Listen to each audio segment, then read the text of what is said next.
Hello and welcome to the very first Major Market Movements video blog update for July 16th, 2014. In this video, I'm going to cover some of the long-term aspects of the PM complex. We'll first take a look at gold. Back in my blog in June 1st, 2013, I pointed out this mega bear worst case scenario Elliott Wave count that I had devised.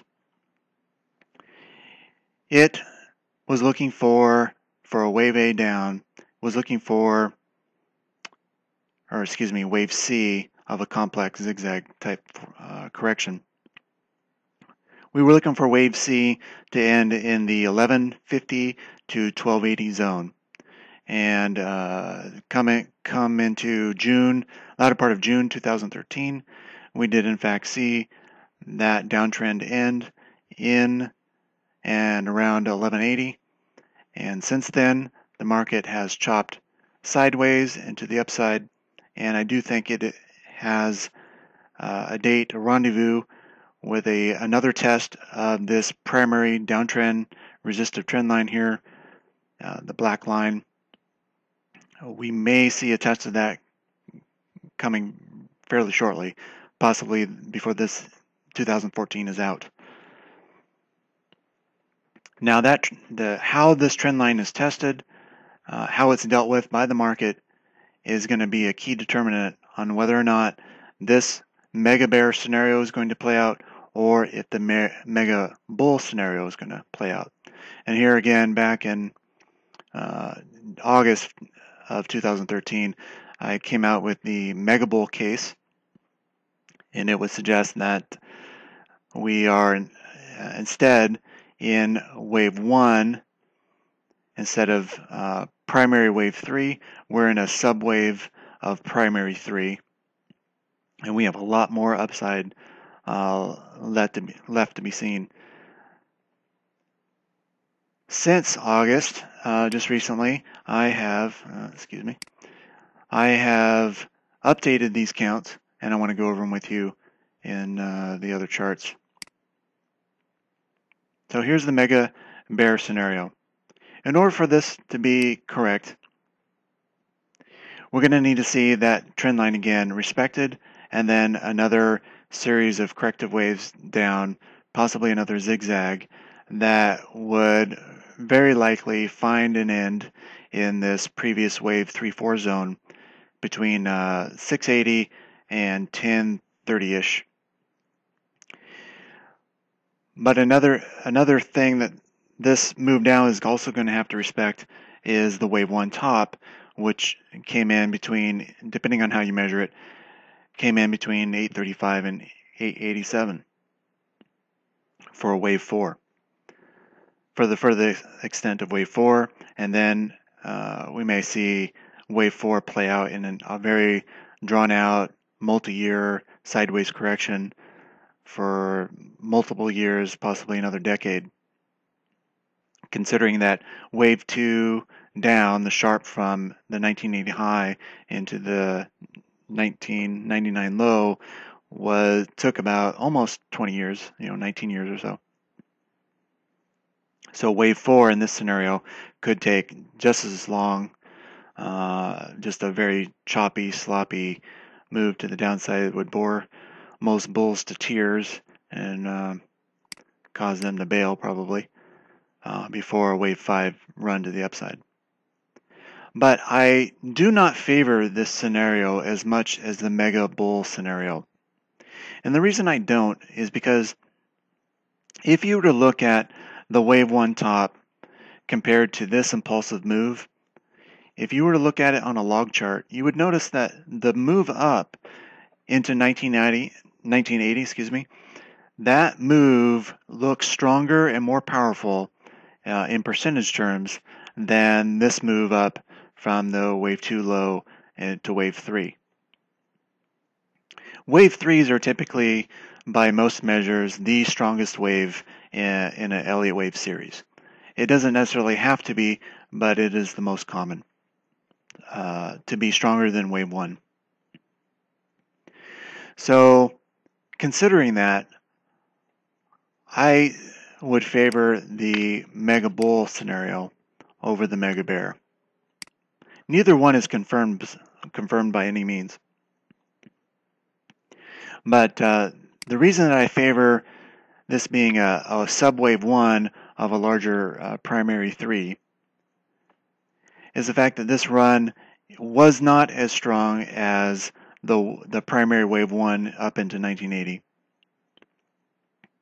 And also this move down is a choppy 3-wave move, and it can be, if this is a primary wave 3 to the upside, then wave 2 can be relatively shallow and take up less time than wave 1 before we see another impulsive advance into wave 3 of 3. But in order for this scenario to be confirmed, I would want to see an impulsive move up into wave 1 either later this year or up into early 2015. And it most certainly would need to break the primary resisted downtrend line, this black line. We'll go ahead and take a closer look. I'll zoom in a bit. Here's our primary downtrend line, the black line. Here's wave 1 and here's wave Y of 2. And we'll zoom in a little closer. And as you can see, Y of 2 ended as an ABC, and wave C ended as a ending diagonal. And from that, we saw nearly a full retrace of that ending diagonal in an impulsive move to the upside for wave 1. This is a really good start. Now, many other Elliott wave counters might be looking at this and suggesting that there's some kind of triangle type move, to the sideways triangle type move, as maybe an A, B, C, D, and a final E to the upside, and then they're expecting another impulse to the downside.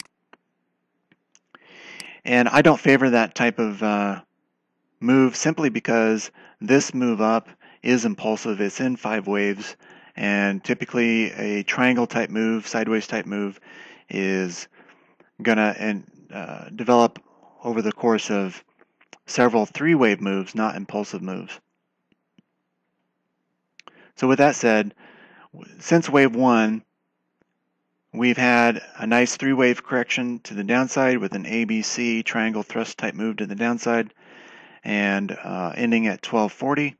And then so far we've seen a nice impulsive move to the upside and do another subwave 1.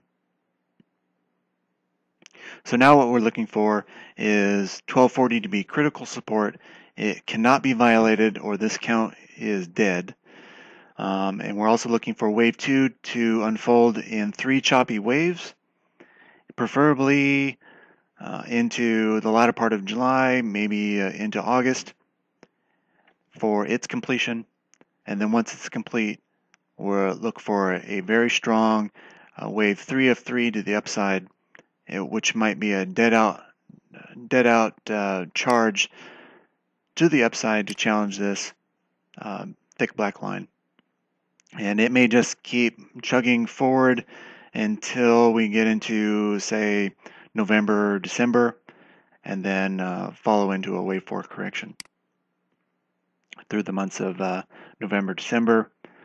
And then at the end of December, I think we'll get another push into spring of 2015 for wave 5. Now looking at the minors, you'll see a very similar pattern. We have our wave 1 top, we have the ABC triangle thrust to the downside, which is finished, and now another impulsive move to the upside for another subwave 1. So this subwave 2 needs to be, again, shallow and brief compared to this previous correction. This larger wave 2, we'd want this smaller wave 2 to not retrace nearly as much in percentage terms and also not take up nearly as much time. This took up a few months, a couple months here. I'm thinking this might only last a few weeks, several weeks, maybe into August, and then once complete, we get a nice impulsive run up into wave 3. Also, this trend line here, this dotted green trend line, is going to be super key support. It cannot be violated. If this was to run down and break this trend line, then I would say all bets are off for this impulsive run, and we may need to entertain ideas of further downside if that trend line was to be broken. That's not what I favor. That's not what I anticipate, but I think it's always a good idea to anticipate where your charting ideas will go wrong and then respect it. We also have this left shoulder, head, and right shoulder of a bullish inverted head and shoulder pattern. The neckline has been violated. We may see that neckline fiddled with for another week or so, week or two, into August possibly, and then a charge to the upside. The other chart that is encouraging me with this idea that we do have a massive wave 3 to the upside is the Huey gold ratio chart. Huey is the gold bugs index. It's a sub-index of gold mining stocks. And you can see here in 2000, we had this move to the downside and a sharp reversal out of the 2000 low for this index. And that pretty much suggested that the PM complex bottom was in 2000, and when they had this nice impulsive run to the upside. All this is suggesting is that the price of stocks during this impulse was outperforming the price of gold significantly. It wasn't till much later, after about 2005, that you started to see the price of gold outperform the stocks, the gold stocks. So since then, we've seen this index, this ratio, correct to the downside in several sloppy, choppy, three-wave moves. And now we've come all the way back down to roughly the same area, the same zone as we saw the ratio, Huey gold ratio, back in 2000, which marked a major bottom. So are we also on the verge of seeing the next major bottom here? I think we are. And what I think is going to be required to confirm it is we start to see a set of higher highs and higher lows come out of this bottom. Right now, we have a higher low. This swing low is certainly higher than this low. But we have yet to see this ratio move to a higher high above this previous swing high. So the basics of an uptrend are higher highs and higher lows.